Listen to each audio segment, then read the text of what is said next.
धीरे धीरे हमारे सामने उभरती विंध्याचल की ये खूबसूरत पहाड़ियां, नर्मदा नदी के किनारे फैली इस धरती की गोद में सदियों से कुछ रहस्य छिपे हैं।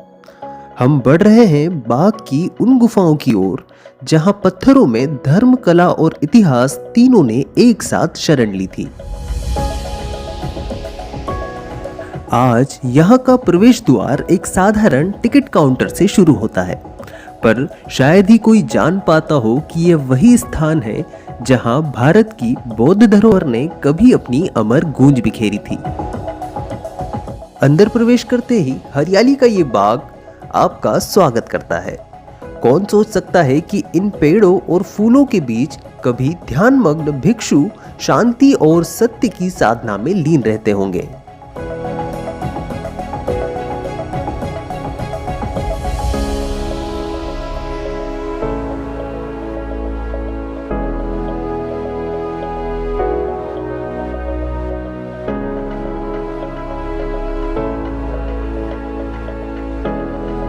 यहाँ मौजूद है एक छोटा सा म्यूजियम जहाँ बाघ गुफाओं की आत्मा आज भी सांस लेती है।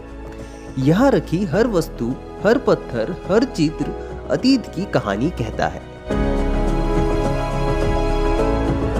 यह शिल्प कलाकृतियां, मटके सिर्फ पत्थर नहीं है, उस समय के जीवन की झलक है जब हर आकृति में आस्था और हर रेखा में उद्देश्य था। यहाँ गौतम बुद्ध की अनेक मूर्तियां हैं। शांति, करुणा और ज्ञान का प्रतीक बनकर इन चेहरों पर आज भी वही शांति झलकती है जो उस युग की साधना का सार थी।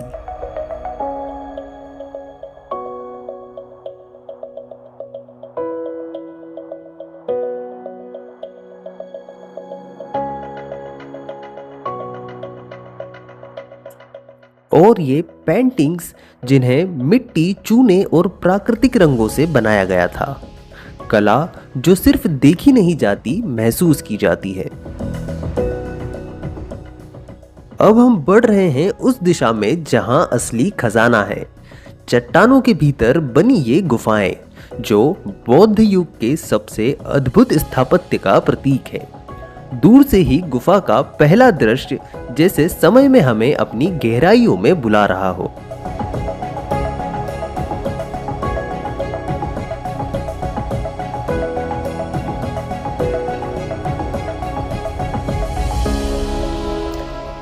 इन गुफाओं के सामने बहती है बाघिनी नदी। शायद इसी के नाम पर इसे बाघ गुफाएं कहा गया है। यह कभी बाघों का बसेरा रहा करता था और अब यहाँ समय की गूंज सुनाई देती है।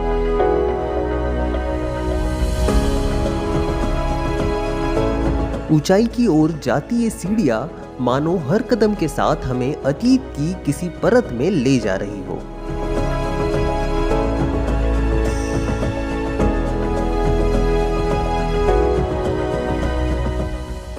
यह है गुफा नंबर 2, सबसे विशाल और सबसे सुंदर। स्थानीय लोग इसे पांडव गुफा भी कहते हैं।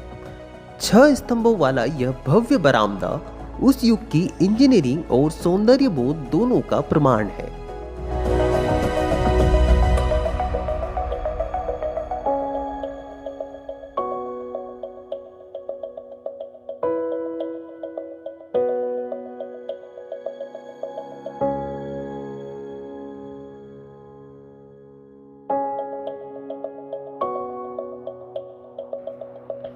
गुफा के भीतर आते ही आप पाते हैं सर्पिलधारियों से बने स्तंभ और ऊंची छतें जो कभी प्रार्थना और ध्यान के स्वर से गूंजती थी।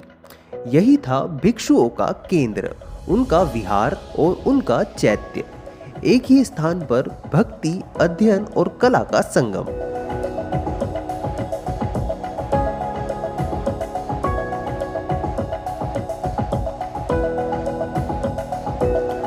बाहर से देखने पर ये गुफाएं सादगी भरी लगती है, पर हर दीवार, हर कोना बारीकी और गहराइयों से भरा है।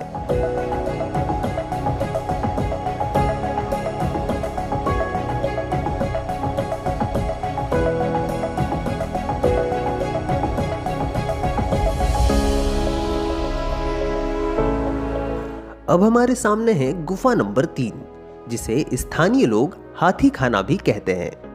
यह एक विहार है जहां भिक्षु निवास करते थे।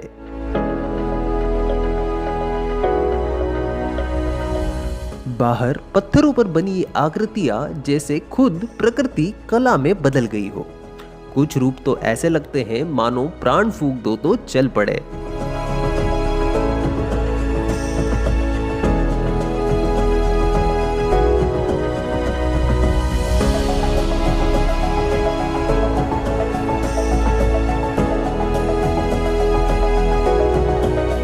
अंदर के स्तंभों पर की गई नक्काशी, उनकी समरूपता और सौंदर्य आज भी हैरान करता है। शायद इन दीवारों पर कभी रंगीन चित्र बने थे जो समय की मार से मिट चुके हैं, लेकिन उनकी आत्मा अब भी यहाँ महसूस होती है।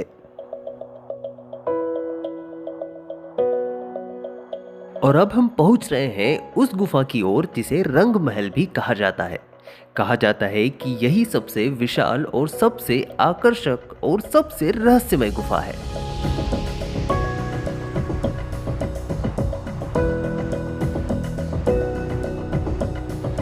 हमारे सामने है गुफा नंबर 4, रंग महल। नाम में ही कला की गूंज है। 3 प्रवेश द्वार, 2 खिड़कियां और छत को थामे हुए 28 स्तंभ, जिन्हें देखकर यकीन ही नहीं होता कि ये पत्थर पर हाथों से तराशे गए होंगे।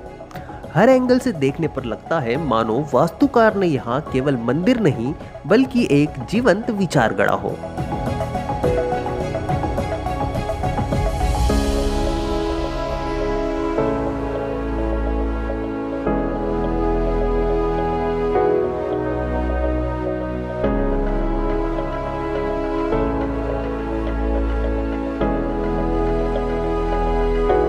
गुफा के अंदर प्रवेश करते ही यह स्तंभ आपका स्वागत करते हैं। हर पोल पर बनी धारियां, नक्काशी और उनका अनुशासन उस युग की इंजीनियरिंग प्रतिभा की मिसाल है। लेकिन अफसोस, आज इन दिव्य स्तंभों पर कुछ आधुनिक असभ्य कलाकारों ने अपना नाम उकेर दिया है। ये नाम नहीं, ये निशान है हमारी लापरवाही के, जहां हमने विरासत को याद नहीं बल्कि सिर्फ एक दीवार समझ लिया।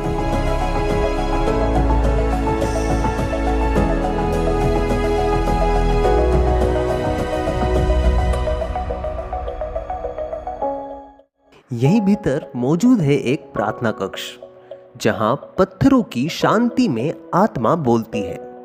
मध्य भाग में स्थित यह स्तूप भिक्षुओं के ध्यान और साधना का केंद्र था। कल्पना कीजिए, हजारों साल पहले दीपक की लौ में बुद्ध का नाम लिया जाता होगा।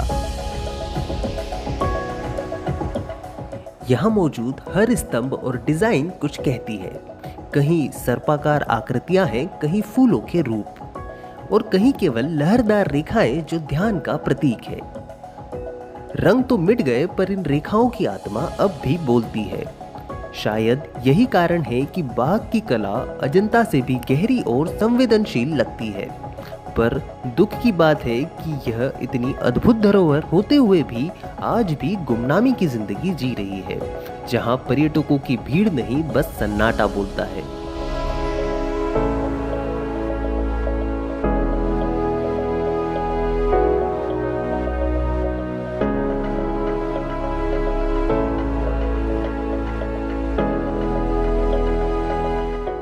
बाहर की दीवारों पर जो पेंटिंग्स दिखाई देती है, दरअसल वह बचाए गए अंश है जो मूल गुफाओं से स्ट्रैपो और डी स्टैको तकनीक से हटाकर संग्रहालय में सुरक्षित रखे गए हैं, ताकि आने वाली पीढ़ियां जान सके कि भारत की चित्रकला केवल रंगों का नहीं बल्कि संवेदना का भी इतिहास है।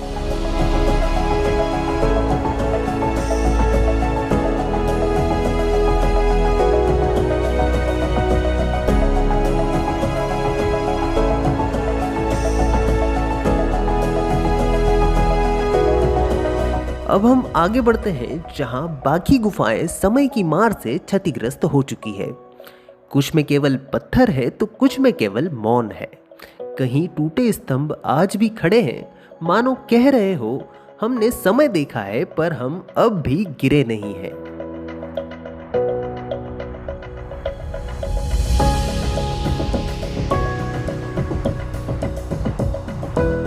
आज भी जब यहाँ कोई आता है तो यात्रा सिर्फ पहाड़ियों की ही नहीं होती, बल्कि अपने इतिहास के भीतर उतरने जैसी होती है।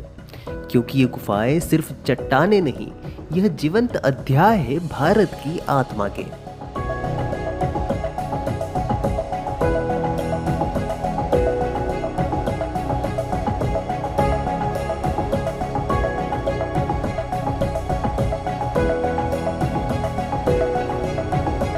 इसके बाद मौजूद है लोहे का एक द्वार, जिसके आगे बाकी गुफाएं मौजूद है, जो अब खंडर बन चुकी है, जहां प्रवेश वर्जित है।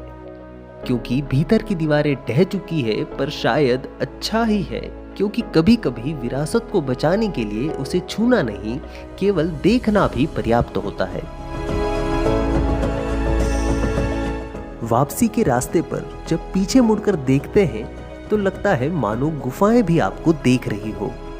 उनकी खामोशी में एक सवाल नजर आता है, क्यों भुला दिया हमें? अजंता और एलोरा ने प्रसिद्धि पाई, पर बाघ अब भी अपनी कला के साथ अकेला खड़ा है, और यही सबसे बड़े अफसोस की बात है।